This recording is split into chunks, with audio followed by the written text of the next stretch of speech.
Clash Nation, I'm Marian Pimenta and I'm 18 years old from Lipa City, Batangas. Sumali ako sa The Clash 2025 dahil isa tong malaking experience para sa akin. Pero ang pinaka main reason is dahil meron akong social anxiety and I think ito yung isa sa pinakamagandang stepping stone ko para ma-overcome ko ito.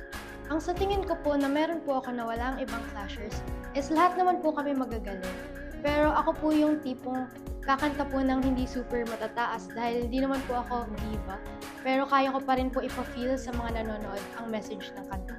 Ang hamon ko sa sarili ko ngayon is maging mas passionate ako sa ginagawa ko, mas pagbutihin ko, mas mag-practice pa ako mag-practice para mas gumaling pa ang potential ko.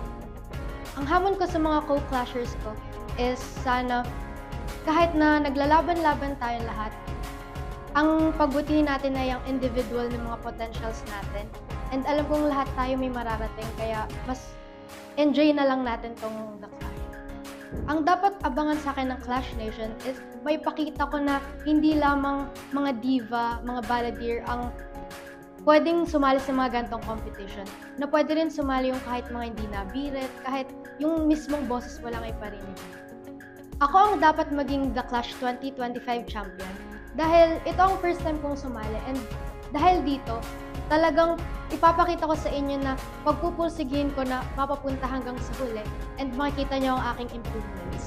Clash Nation, this is Marian and abangan nyo ako sa The Clash Arena.